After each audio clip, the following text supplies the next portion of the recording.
Hello friends, তো আজকের theory থেকে আমরা এটা শিখতে পারি যে পিচ মানে হচ্ছে কোনো তথ্য দেওয়া না, বরং মানুষের মস্তিষ্ককে কন্ট্রোল করা। তো একটা এভাবে দেখানো হয়েছে যে আপনি যখন কোনো কারোর সামনে কোনো আইডিয়া, প্রোডাক্ট বা কোনো ডিল আপনি প্রেজেন্ট করেন, উপস্থাপন করেন, তো তখন আপনি আসলে তার লজিক্যাল ব্রেন, নিওকর্টেক্সের সাথে না, বরং তো প্রাচীন আবেগ চালিত ব্রেন, যেটাকে বলা হয় ক্রোকোডাইল ব্রেন, এর সাথে আপনি যুদ্ধ করতেছেন। তো মূল ধারণাটা হচ্ছে মানুষ প্রথমে ইমোশন দিয়ে তাদের সিদ্ধান্তটা নেয়, তারপর লজিক দিয়ে সে জাস্টিফাই করে। তাই আপনি যখন শুধুমাত্র ডাটা দেন, তখন আপনি কিন্তু হারবেন। কিন্তু আপনি যদি ফ্রেম কন্ট্রোল করতে পারেন, আপনি জিতবেন। প্রধান কনসেপ্টটা হচ্ছে ক্রোকোডাইল ব্রেন, অর্থাৎ প্রাচীন মস্তিষ্ক যেটাকে বলা হয়। এটা খুব দ্রুত সিদ্ধান্ত নেয়, কিন্তু দুই হচ্ছে নোবিলিটি, আর তিন হচ্ছে রিওয়ার্ড। বাট এটা জটিল তথ্য বুঝতে পারে না। সেকেন্ড হচ্ছে ফ্রেম, সব থেকে গুরুত্বপূর্ণ যে ধারণাটা। ফ্রেম মানে হচ্ছে কথোপকথনের কন্ট্রোল কার হাতে। উদাহরণ, আপনি যদি কোনো কিছুকে এক্সপ্লেইন করতেছেন কিনা, তাহলে কিন্তু আপনি দুর্বল। আর আপনি যদি কোনো কিছুকে লিড করতেছেন, তাহলে আপনি শক্তিশালী। যার ফ্রেম স্ট্রং, সেই কনভারসেশনে উইন হয়। ফ্রেম টাইপ কি কি আছে? এক হচ্ছে পাওয়ার ফ্রেম, যেটা অথরিটি তৈরি করে। সেকেন্ড হচ্ছে টাইম ফ্রেম, এটা আর্জেন্সি তৈরি করে। থার্ড হচ্ছে অ্যানালিস্ট ফ্রেম, এটা হচ্ছে লজিক্যাল প্রশ্ন করে কন্ট্রোল নেয়। ফাইনাল হচ্ছে প্রাইস ফ্রেম, এটা আপনার নিজেকে ভ্যালুয়েবল বানায়। তো প্রাইস কনসেপ্ট আমরা একটু ডিসকাস করি।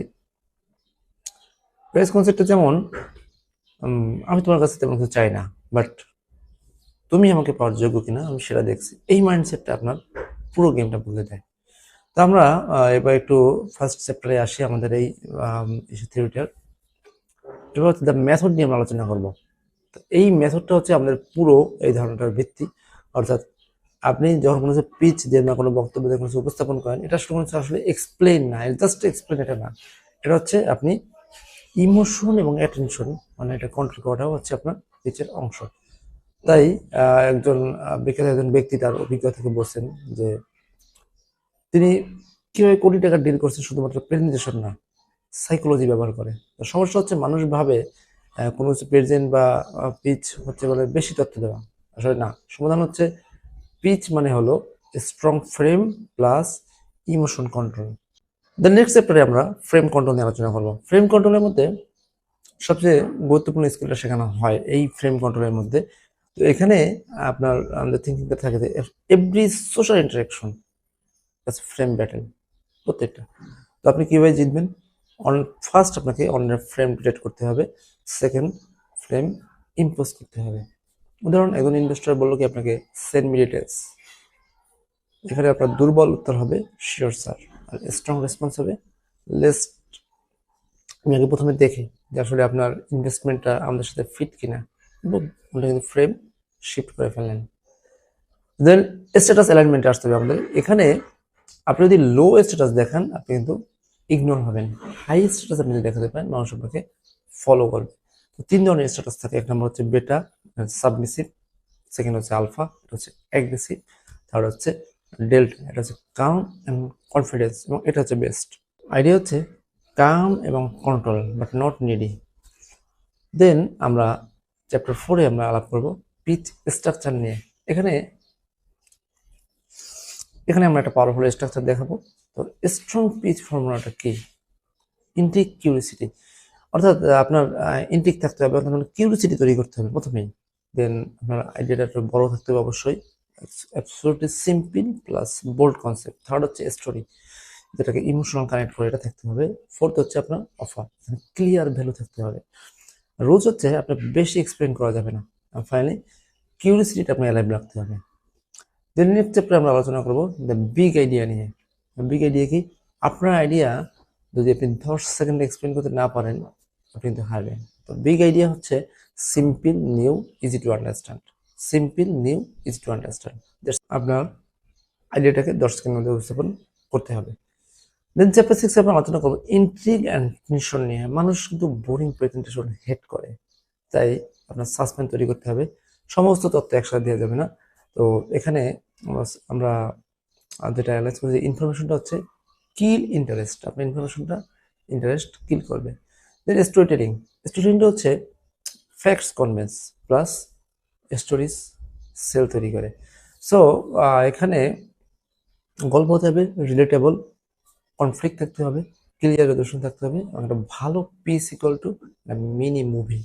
ওকে, দেন চ্যাপ্টার 8 আমরা আলোচনা করবো ডিরেক্টিং রেডিনেস, মানে সব থেকে বড় ডিল কিলার। ওকে, তো সাইন কি কি, আমরা এর সাইনগুলো কি কি, যেমন please tone, over explaining, approval চাওয়া। সলিউশন হচ্ছে I don't need this deal mindset, আপনার সলিউশন থাকতে হবে এমন টাইপের। দেন চ্যাপ্টার 9 আমরা প্রাইজ অধ্যায় আলোচনা করবো। প্রাইজ নিয়ে এই অধ্যায় মাইন্ডসেট আপনার শিফট হয়, আপনি বায়ার না, আপনি হচ্ছেন প্রাইজ। এক্সাম্পল হচ্ছে এসব প্লিজ ইনভেস্ট ইন মি, এটা না দিয়ে আপনি যদি এভাবে বলেন we are selecting the right partner, এটা কিন্তু পাওয়ার ইনস্ট্যান্টলি শিফট হয়ে যাচ্ছে। তো চ্যাপ্টার 10 আমরা আলাপ করবো টাইম এবং আর্জেন্সি নিয়ে। যদি আর্জেন্সি না থাকে তাহলে কিন্তু ডিল ডেট। চ্যাপ্টার 11 আমরা দেখবো ডিলিং উইথ অ্যানালিস্ট নিয়ে। অ্যানালিস্ট যারা সব কিছুতে কোশ্চেন করে, প্রবলেম হচ্ছে তারা বেশি কন্ট্রোল নিতে চায়। এখন এর সলিউশন কি, ওভার এক্সপ্লেন করতে যাবেন না কোনো কিছু নিয়ে, শর্ট, কনফিডেন্ট এবং অ্যান্সার আপনার দিতে হবে, শর্ট এবং কনফিডেন্ট, এবং ফ্রেম ধরে রাখতে হবে চ্যাপ্টার 12 আমরা আলোচনা করবো হট ইমোশন নিয়ে। ইমোশন ক্রিয়েট না করলে আসলে ডিসিশন হবে না। এটা কিভাবে ইউজ করবেন, excitement, fear of missing out and future vision নিয়ে। চ্যাপ্টার 13 আমরা আলোচনা করবো ক্লোজিং দ্য ডিল। ক্লোজিং মানে ফোর্স না করা, এবং এর পরিবর্তে আপনি কি করবেন, ন্যাচারাল প্রোগ্রেশন দেখাবেন আর মিউচুয়াল ডিসিশন ফিল দিতে হবে। যেমন মনে হয় যেন জিনিসটা এটা আসলে অবভিয়াস চয়েস। এবার আমরা কিছু ছোটখাটো স্টোরি যেগুলো এই থিওরির উপরে অ্যাপ্লাই হয়েছে যেগুলো আমি আলাপ করি। সমস্যা হচ্ছে একজন ব্যক্তি তিনি ইনভেস্টর গ্রুপের সামনে পিচ দিতে যাচ্ছিলেন, মানে পিচ দিতে তিনি গেছেন উপস্থাপন করতে। সমস্যা হচ্ছে ইনভেস্টর যারা তারা নিজেরাই কন্ট্রোল নিতে চাচ্ছিল।